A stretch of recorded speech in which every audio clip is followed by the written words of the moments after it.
Welcome everyone to the CCL Canada Educational Call, November 2022. We are going to have a facilitated discussion with Dr. David Maenz, but with regards to the Parliamentary Budget Office report, a distributional analysis of federal carbon pricing under a healthy environment and healthy economy. David should be no stranger to some of you. He has presented with us before, and I'm looking forward to hearing what he has to say. I'm handing it over to you now, David.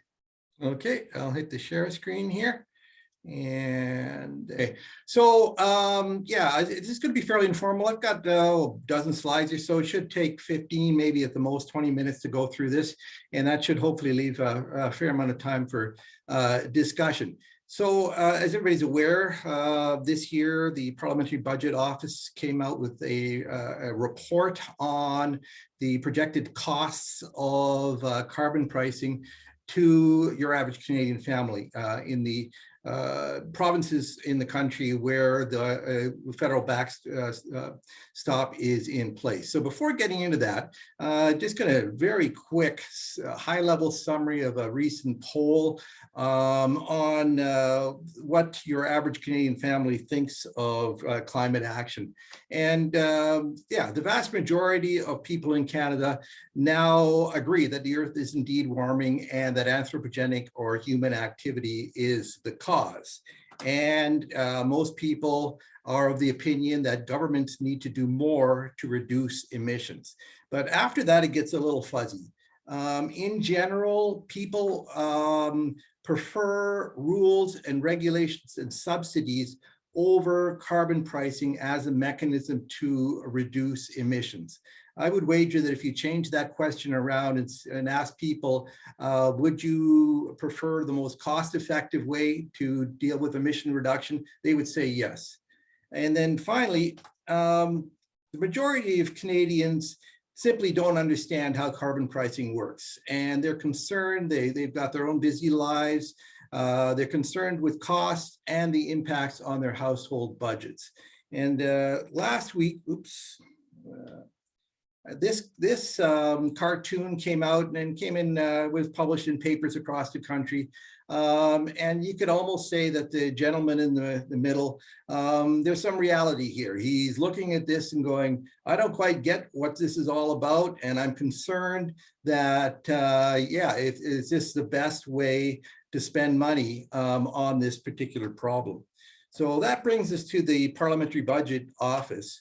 And the function of the PBO is to complete detailed assessments and then to report on government policy, what it's going to cost, and how effective it's going to be to provide information, arm's length, accurate information to the public to promote sound dialogue on government policy.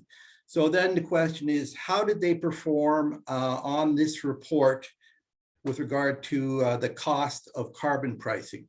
And basically the report only assessed the 4 provinces where the federal backstop mechanism of pricing consumer consumption of fossil fuel products is in place. So that's Alberta, Saskatchewan, Manitoba, and Ontario. And what it did was forecast the costs to your, in quotes, average family in 2030, 2031, when we should be at $170 per ton of carbon pricing. And they broke it down into 2 assessments.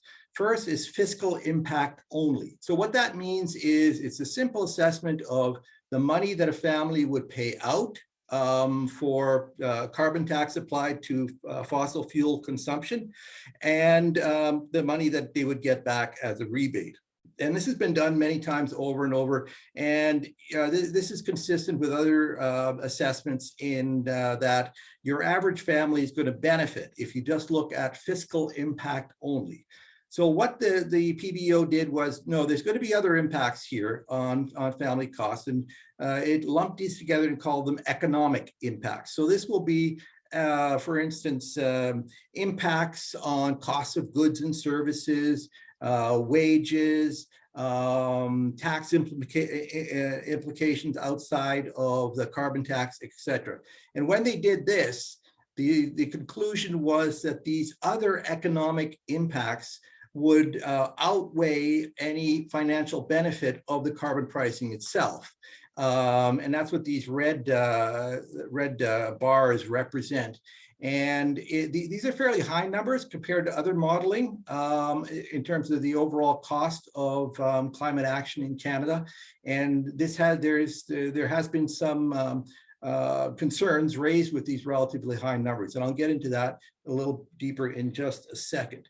So to go a little further, for each province, then they divided up your average household by income. They had 5 levels of income here, and this is Saskatchewan. And as consistent with other reports, low-income households tend to benefit from the carbon tax and revenue program. Don't drive as much, smaller cars, live in smaller houses, etc. And so they tend to benefit. But as you go to the higher income, then especially this economic impacts become quite substantive, to the point where the report concludes that when these broader economic impacts are considered, on average, carbon pricing could cost some households up to $5,000 in the year 2030 to 2031. So in terms of the feedback that's happened, the Clean Prosperity did an assessment of the report, and they concluded that the report doesn't attempt to show the economic benefits of climate action. So it's taking these costs almost in isolation. Instead, it models an implausible scenario whereby carbon pricing exists in the absence of other climate policies and in the absence of investment in decarbonization. And so one can then say that because of this overly simplistic approach, that is just considering carbon pricing in isolation with other synergistic policies, it may have led to this exaggerated estimate of the economic impacts on households. Be that as it may, I'm not going to go into that part of it. This may be something that CCL could want to take up with Clean Prosperity to get some clarity as to what may be missing from the assessment. Instead, I'm going to focus on what I think is a glaring omission from this report. And it is that the report does not consider the net cost or benefit of carbon pricing and climate action policies to households that take action to reduce and ideally eliminate emissions from direct combustion of fossil fuels. So to illustrate this, and you'll hear people, I've heard a lot of friends and acquaintances say that, oh, the problem is industry. No, the problem is heavy trucks on the road. It's electricity generation. And yes, those are all contributors to emissions. But if you take the pie, and what I've done is here, I've represented it a little bit different. I've deliberately sliced out what I've called household direct fossil fuel combustion.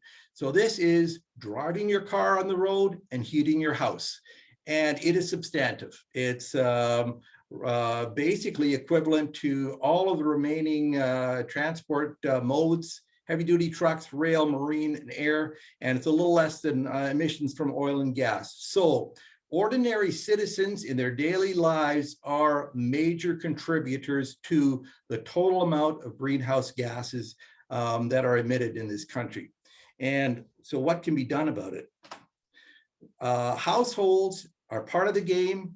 They if they're going to contribute to effective climate action, the pathway is to minimize and ideally eliminate direct combustion of fossil fuels. And this is a low-hanging fruit, in my opinion. The technology's out there, the economics are strong, and it's something that the government can really focus in on. And I actually think they are. So, and again, a critical core objective of climate action policies is exactly those, what you'll call household emissions. And these policies then should be directed to achieve deep decarbonization of what your ordinary citizens are emitting through driving cars, et cetera.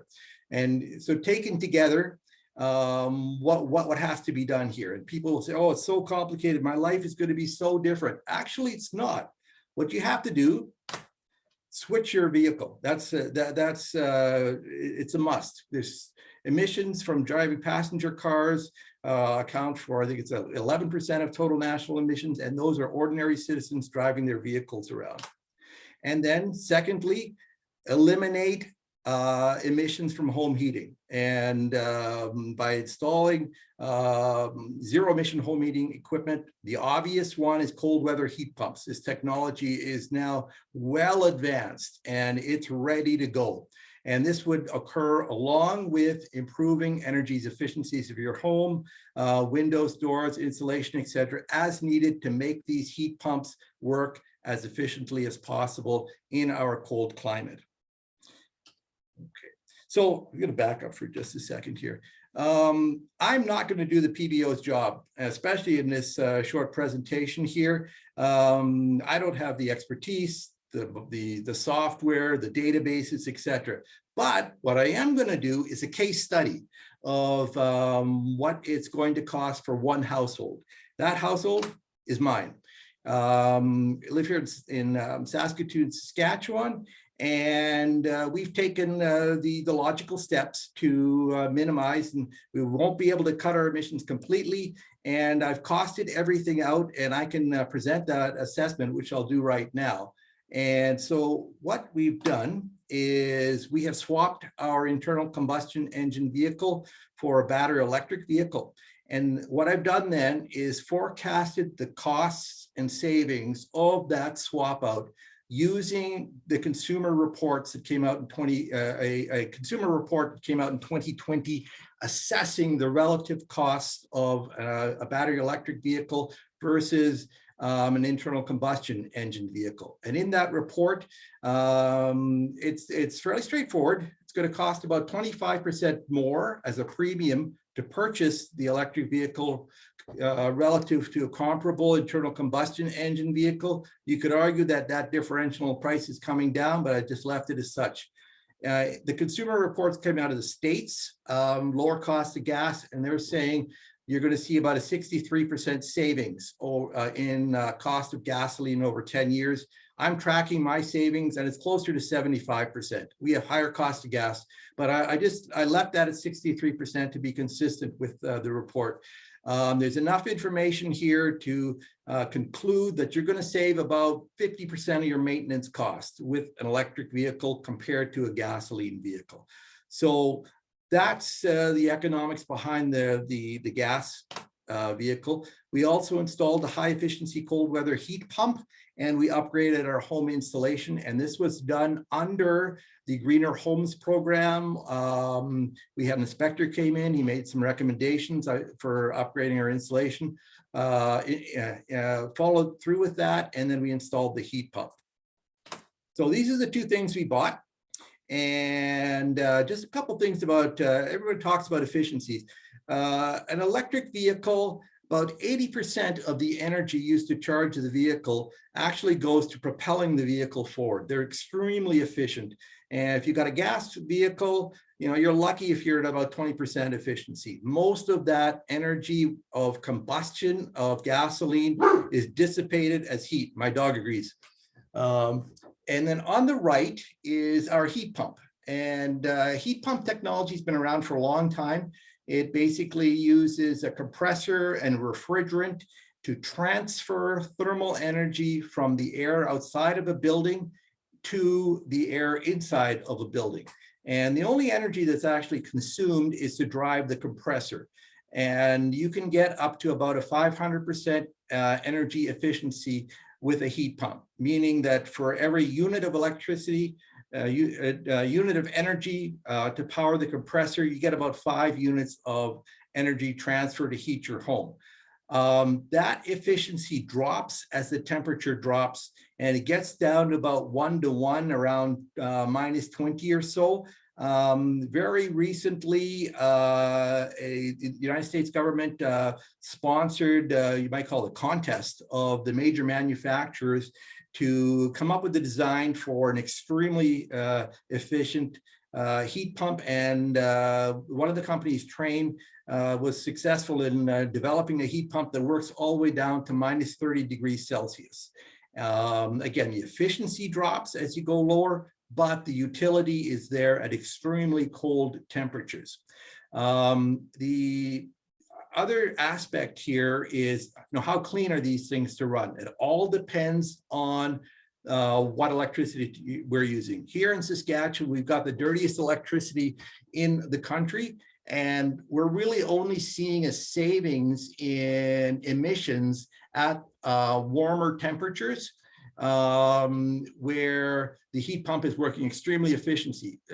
Once you drop below about 2.5 to 1, and which happens a little bit above freezing, then you're actually using enough electricity such that there's more emissions than if you hadn't. This scenario does not apply for areas outside of Saskatchewan, Alberta that use clean electricity. I'll get into that a little bit later. So let's take a look at the costs. This is the purchase cost of my vehicle, less the trade-in I got for selling my internal combustion engine vehicles, and also I subtracted the projected residual value. And then this is the price differential, be using this Consumer Reports estimate. By the time 10 years from now, 230 kilometers, we would have spent $27,000 of gasoline, and so it's about a $17,000 savings in the cost of charging the vehicle versus what we would have paid in fueling a gas vehicle. We're also going to save about $5,700 in carbon pricing that we don't pay with the electric vehicle, and about another $6,000 saved in maintenance. Insurance, I set that the same for both vehicles. You add up what's called the total cost, net cost of ownership over 10 years, and it is about a $15,000 savings in driving a zero tailpipe emission equivalent electric vehicle. And this number actually dovetails nicely with what Consumer Reports concluded in their much more detailed study. It was done in the States. Now let's take a look at the heat pump that I put in here.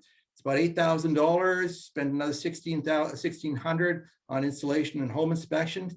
Because this was done under the Greener Homes program, we got a $5,600 rebate for a net cost of $4,000. We're going to save, because of the efficiencies that we've introduced, more than that just in energy cost. And we're going to save another $3,000 in avoided federal carbon price. So in 10 years, we're going to have spent about $4,000 less than if we would have done nothing and just continued on with our home heating system as we had it. So when I look at the whole cost now, what I've done is I peeled out the carbon price from the other cost of ownership. The business as BAU refers to the business as usual scenario, meaning I wouldn't have done anything, versus our household decarbonization scenario. And in terms of vehicle, we're going to save about $9,000 and another $4,700 in savings in home heating costs. Federal carbon tax, we would have paid about $14,000. Instead, we're going to pay about $5,400. So it's a $9,000 savings in avoided carbon pricing. Cost of upgrades are shown here, less the Greener Homes program, works out to $4,000. So the overall cost, we would have paid about $105,000 over 10 years. We're going to pay $86,000. It's a $19,000 savings. And again, the PBO report is not considering what someone who decarbonizes is going to save compared to someone who does not. And this is the major failing by omission of the report. So looking at emissions, and this is, again, the Saskatchewan scenario with dirty electricity as we've got right now. We're actually going to get more emissions from the electricity we use, and this is because of charging the electric vehicle. But this is much less than the savings in emissions from not burning gasoline. And because we're using much less natural gas with the upgrade in insulation and a switch to the heat pump, we're getting some savings there. All in all, it tracks to about a 38% savings. Our personal carbon footprint goes from 8.8 tons per person down to 5.5. Again, because we've got dirty electricity here, it limits the impact of decarbonization. We've also got a bizarre scenario of very cheap natural gas and high cost electricity, such that there's you don't get the same economic benefit as you will in Ontario, as an example. So just using Ontario again, 92% of the electricity supply is coming from zero emission sources. So there's a potential in Ontario to heat one's entire home with a heat pump, fueled by clean electricity, get rid of that natural gas or oil fuel furnace. And if you switched over to an electric vehicle, you've done a tremendous job in reducing household emissions. And at the same time, you're going to save big money compared to the guy who did nothing. So in my mind, the Parliamentary Budget Office has got to change the question that they asked. All they said was, what's it going to cost the average Canadian family? And the question has got to be two questions. First, in 10 years or 9 years, what is the accumulated financial cost of the average household that takes no action to cut direct household fossil fuel consumption? They continue to drive internal combustion engine vehicles, continue to burn fuel oil or natural gas to heat their homes. And then compare that to a family that takes action. So the second question, what is the impact on household greenhouse gas emissions and the financial cost for an average household that takes the following steps to cut emissions? Switches to an electric vehicle, installs a cold weather heat pump, and does whatever is necessary for additional thermal upgrades. We're not talking about putting $30,000 of solar panels on your rooftop, going all the way down to the studs. Just get enough insulation in your home so that the heat pump can work efficiently. I'm living in a 90-year-old home here, and we've got good windows, good doors. I put just some insulation in the basement, and those upgrades actually have brought the efficiency of this home close to modern standards. It's fairly impressive without spending a tremendous amount of money. There has to be some proper assumptions under the modeling that the PBO could do. It's got to assume implementation and use of the complete package of federal and provincial climate action plans. Carbon pricing works in synchronization with other policies. So carbon rebates, EV rebates, greener homes programs, other provincial programs, all of that has to be put into the model. And the analysis must include all household upfront costs of upgrades, accumulated on cost and savings of electricity, fuel, maintenance, and taxes. And finally, I would repeat the analysis for average households in each of the 5 income levels in each province where the federal backstop is in effect. And if this cartoon was to be redone, it could look like something like this. Carbon tax explained. What you do is you stop burning fossil fuels. Over the next 10 years, you're going to avoid a tremendous amount of emissions, about 120 tons of emissions from a given household if they simply stop burning fossil fuels. And the technology and opportunity is there immediately. And from my numbers, the savings look to be about $20,000 in my case. And that's going to vary between provinces, et cetera.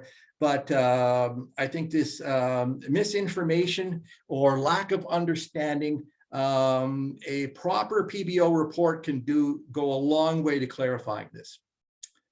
And that's what I put together. I can't help but think of a quote from the great Jane Jacobs. All good problem solving begins with a good question. You nailed it. You saw right through. You saw the forest for the trees or whatever wow, this is excellent.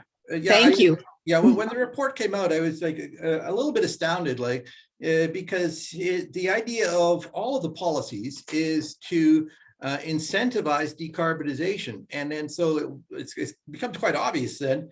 The question should be, what's it going to cost me if I do nothing, compared to what's it going to cost me if I actually take advantage of these programs and minimize emissions and don't pay carbon pricing. It's so easy. It's hard. you know what I mean? It was just one of those things. So I'm wondering, have you actually communicated this to the PBO or who, like, because this is really good. Yeah, well, I have been in communication with the PBO, and they're quite good. They do get back to me. And initially, my concern was that they haven't, without getting too far into details, if they were following a dynamic model, which means that that you don't have a fixed set of behaviors for consumers. The behavior of consumers changes based on the policy, and they did indicate that it was a dynamic model. But they haven't done the assessment of somebody who right now decarbonizes their practice and then has that 10-year, 9-year period of what's it going to, the overall cost in that time, which I think is going to be quite substantive. And at the same time, if you do nothing, you're going to pay. And that's the point of the whole system that people just simply do not understand. So I haven't taken it to the next level of suggesting that they do this, but maybe that's almost makes good sense to come from CCL. Yep, it could be our 2023 lobbying ask. Be a lot more specific with what we're asking of the PBO. This would definitely be bringing this back to the team, like asking our MPs to ask the PBO. Virginia, you have a question. I do. Can you hear me? Yes. Thank you very much, Dave. That was very well presented. I really enjoyed hearing from you and seeing how you put this into practice in your own life. The question that I have, we did purchase an electric vehicle ourselves, and looking at the lifespan of electric batteries, how would that impact, like having to replace the electric vehicle battery? Is it a 10-year life that they're saying now, or what are they saying with? Right. I didn't put battery replacement in there because the right now, and Glenn writes on here. I saw his name come up. He's got a lot of expertise in this area too. The model, it looks like the vehicle's going to die before you're going to replace your battery.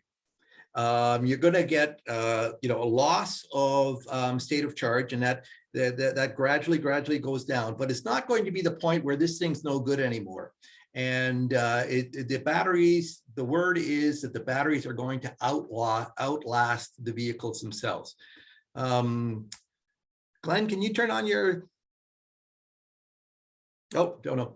And yeah, that's my assessment. So I did not put, because it's expensive to replace those batteries. Like in my car, it's something like $17,000 if that ever happens. Right, and Glenn has answered in the chat there that most EVs have a warranty from the manufacturer for 8 years, or 160,000 kilometers.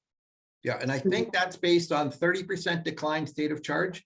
So if you lose 30% of your battery's capacity, they'll give you a new one. So, even if you've lost 30%, you still got a lot of battery there.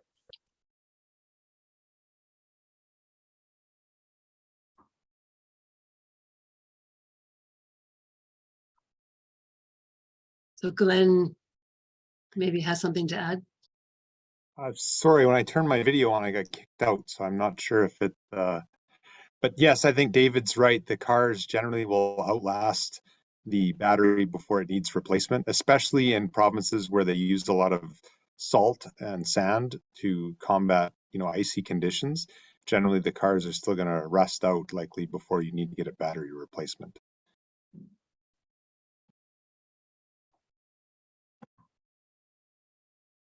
Okay.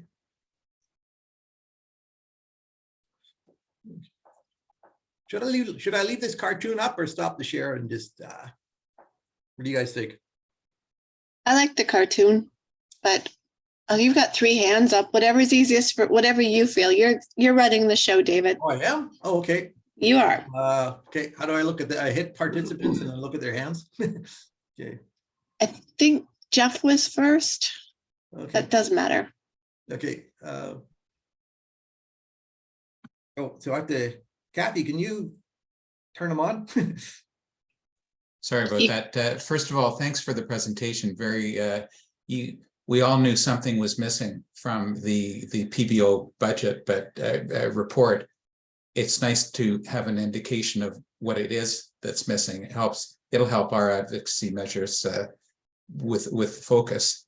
My question was, I noticed that the federal grants or rebates for the capital cost of upgrades were included in your calculation of savings over time. But did you also include the climate incentive rebate, the rebates basically on the carbon tax? You added in the carbon tax, or was that the net carbon tax that you had added in? Yeah, I'll just back this up here and, oh, there it is. Yeah, I've got on the bottom line here, this is actually taken from the report. And this is sort of corrected over time.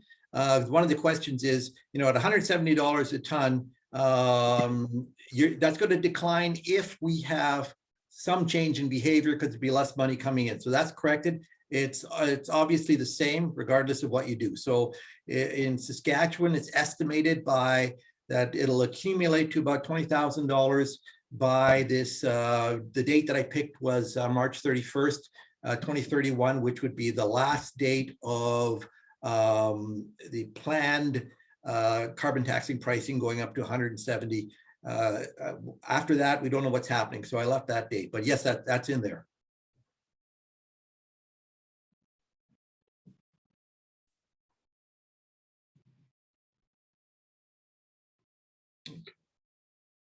Maybe, could you see the participants, or shall I cue them to go? I'll let you handle that because I've never done that before. Okay, I don't know who was first. It was either Barry or Doug. So just be gentlemen. There we go. Barry's going first. Okay, thanks very much. I have a couple of questions. You mentioned the cold weather heat pumps. In my experience, a cold weather heat pump that works best is the one that has an in-ground loop and will take you down well below the range you're talking about, David. I saw those being installed in Winnipeg 15 years ago, and they were, in fact, some were installed before that. And the air-to-air kind that you're talking about wasn't even considered there. So did you have an experience of comparing those two? I suspect that the one I'm talking about is a lot more expensive.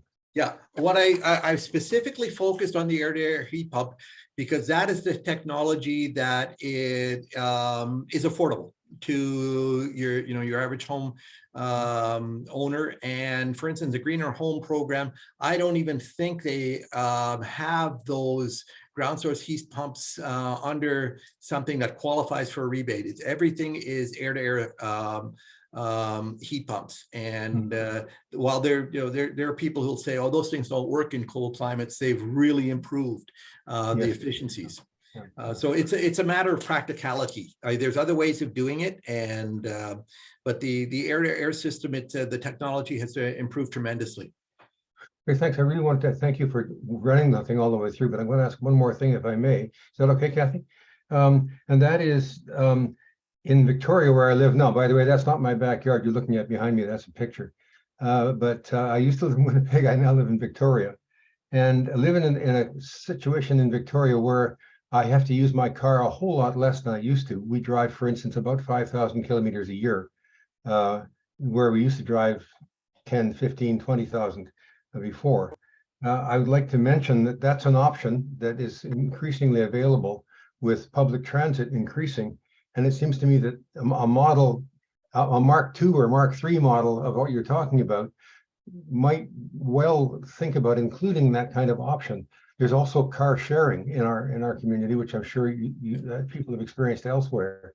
And many of us haven't quite climbed on board yet, but could do with encouragement, the kind of encouragement that you've given us tonight, David, to look critically at what we're doing. Yeah, no, changing behavior. What I tried to do here was I try to make it real simple.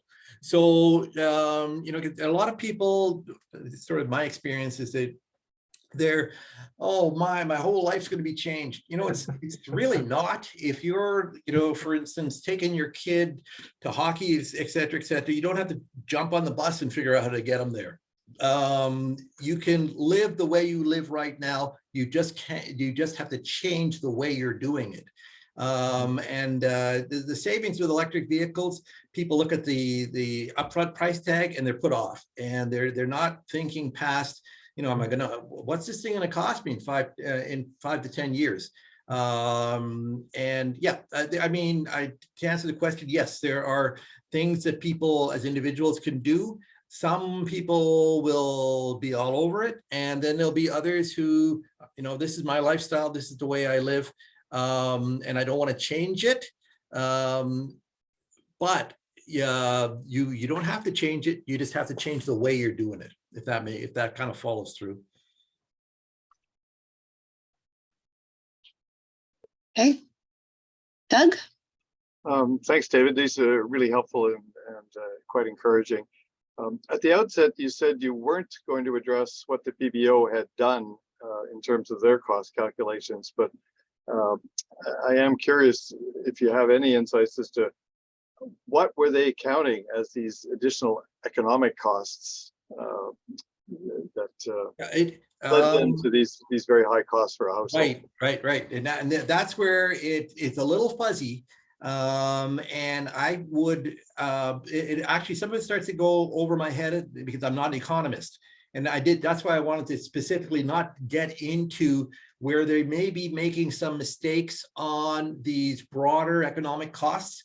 The economist at Clean Prosperity, I think that's a better expert to get to figure out what they're missing there. But it seems to me, from the little bit that I've read from what Clean Prosperity has said, is that they haven't taken into full account of economic benefits.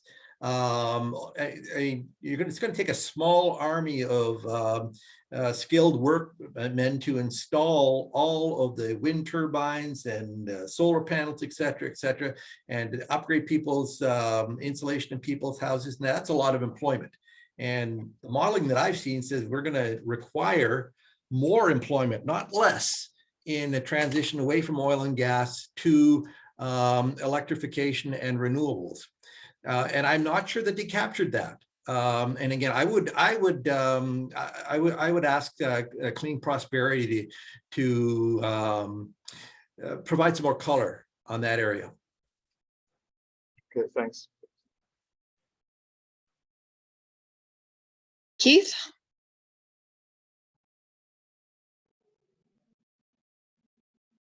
Oh, the mute button, darn.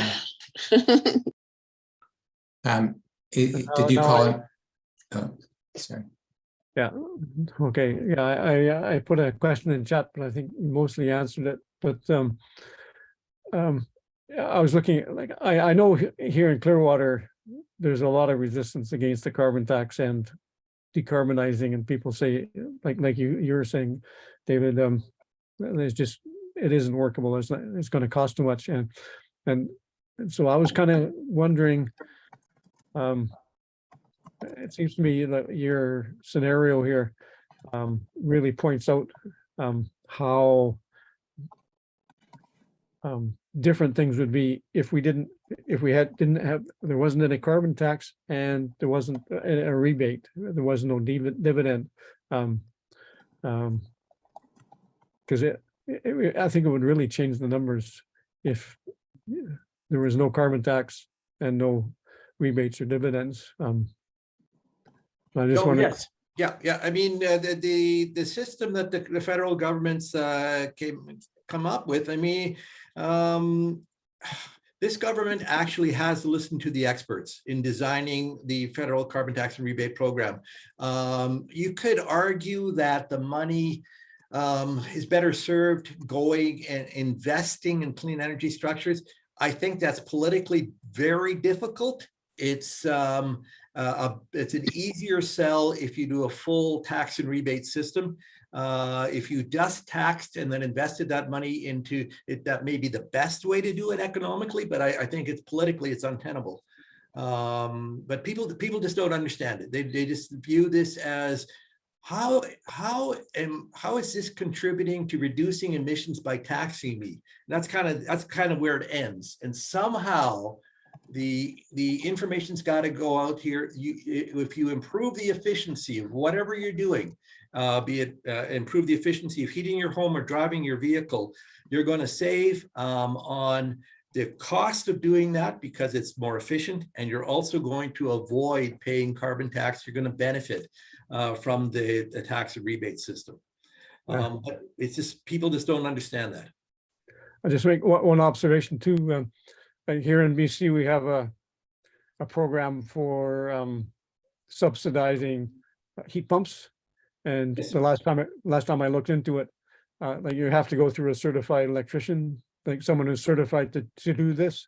And the closest one is about 350 kilometers away. Oh, okay. So, yeah. So people say, well, let's target, rather than doing the dividend, give everybody money, let's target it to particular programs. And quite often people just, they fall through the cracks because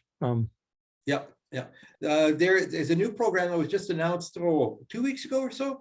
It's another federal program specifically designed to provide upfront money to rural homeowners that are on fuel oil. And it's additives to the Greener Homes program. I think it's a $5,000 upfront grant to anyone who would take out their existing oil furnace and then replace that with a heat pump. So these programs work in synergy with carbon pricing. And in my mind, I think that the government's done a good job in total. I think they could do a lot better in communicating to people. I'm certainly no expert in how you do that. But if people would understand that, yes, I can make a difference to the whole effort in reducing emissions, and I can save money at the same time, that's got to be a win. But getting that information across, I think, is difficult. It is one of our lobbying asks, is that educational component. So yeah, and to be on the, like, I don't know if you actually receive a physical check for your climate action incentives, and it's really lame. It gives no education whatsoever. So yeah, the government has some serious work to do. Oh, there's Doug. Yep, nothing. There's nothing on that check. Nothing. Okay, I hear you, Doug. Okay, Jeff. David, you've done a great job of showing how the carbon pricing and in other incentives incentivize or should and can incentivize individuals to make the kind of changes that you've talked about to lower their carbon footprint. It seems that the same thing doesn't happen when it's at the level of governments. Here in Ontario, I think we were discussing before, they're planning on ramping up hugely the fossil fuel gas generation of electricity. Do you have any thoughts about this disconnect, whereas there's such a clear path that, as you've presented, to the incentive, how carbon pricing should incentivize individuals to make these changes, but for some reason it fails to incentivize certain governments to make the changes? I was wondering if you have any thoughts on that. Yeah, I actually do. It gets a little cynical at times, but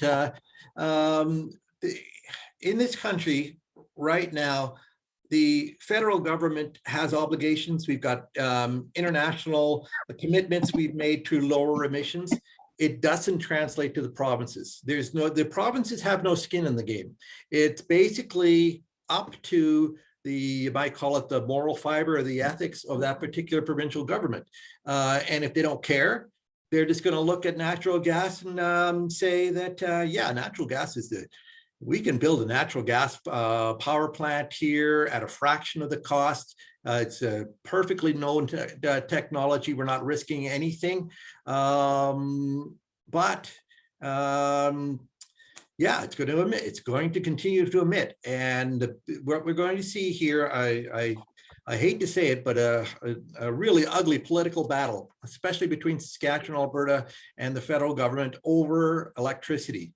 The clean electricity regulations are going to come down, hopefully fairly soon. And all indications are the entire grid across the country is supposed to be emissions-free by 2035. And at the same time, in Saskatchewan and elsewhere, we are seeing new build natural gas, unabated natural gas power plants coming up. The lifespan of those plants, 30, 35 years, well past 2035. So what happens then? The federal government's going to say that it's got to be clean, and they're probably going to impose the full price of carbon at $170 a ton and up on those gas plants. They're already built. They were unabated. There was no CCS added to them. And the province is going to say, we have the jurisdictional right to make electricity however we want. So yeah, that's kind of my take on it. And I don't know if there's an obvious answer to that, how to get the provinces so that they are on board and have skin in the game is difficult.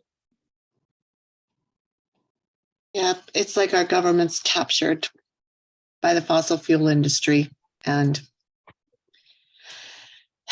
perhaps every provincial government will need to be sued, except for Quebec and British Columbia. Maybe. Yeah, they're a legal route, maybe the way we end up with this, and perhaps that's got more potency than a political route at this point in certain places. And it's unfortunate, because the frustrating part to me is you ask the average guy and he says, oh, I'm really concerned about climate change. I'm really concerned with floods in BC. I'm really concerned with the hurricanes, the frequency and severity of hurricanes we're seeing. Everybody seems to get it now. And it's a matter of get it and don't vote in the wrong guy. Vote in the guy who gets it too. And that's where the disconnect is somehow. Yep. Well, another thing we could be doing is just keep talking to our politicians, keep building those bridges. Eventually they'll change. The light bulb will go on. Yeah. It took us 7 years to get that carbon price. Now we just need to keep defending it. Okay, we're going to be winding down soon. So Glenn and then Barry. Yeah, I apologize. I actually don't have a question, but it was more in response to what the previous question was about. What do we do about this? Really, from my perspective, really what we're lacking is awareness and imagination. So most people don't know about what David has talked about, what options they have to reduce their emissions, and they don't know how much they can benefit. And so if you can't imagine a future where you can live fossil fuel free, you think it's largely impossible. And so we really have to start educating people to know let them know how they're going to benefit. And I think what we're seeing with the governments right now is what I would call or characterize as an escalation of commitment. Many of these governments are committed to fossil fuel infrastructure or natural gas generation, the transportation as it exists today. And so it's difficult for them to take a big change. But really all it takes, from my perspective, is to focus on efficiency. And so that is reducing waste and switching to the technologies David's talked about because they are so efficient, and only building clean energy. So if you did those two technical things, many other things would come out in the wash. The last thing of that 3-point plan would really be, though, to strengthen our democracy, because I think right now we see a new government coming in can undo a lot of the work that has been done. And so we need to make our democracy work for us. And I think that can only happen with proportional representation and strengthening campaign finance rules and things of that nature. So it's really that social problem that kind of ties into these technical solutions. Very good. Imagination and strengthen democracy. totally on board for that. Another way to strengthen democracy is be the change you want to see. So bring this good information to our governments and keep being polite and just keep on keeping on. So. Now, All right. they just one sort of last thought that I've got here. If people would get on board with this idea that, yeah, I can make a big difference here by some fairly straightforward things that are not going to cause, if I take advantage of the government programs that are out there to incentivize this, they're going to start thinking about this deeper, and that's going to probably change the way they vote, and they're going to have a better understanding. So like this could be sort of, if I think back 10 years ago, there were no electric cars that you couldn't even buy one. And it's been a dramatic change that's happened here. And things can happen quickly. And if people can get on board with this idea that, man, it doesn't make any sense for me to drive this F-150 anymore, then I think their attitude's going to change. And that's going to trickle up, I guess, to government's attitudes. Great. Love it. Okay, Barry, and then I think that will be it.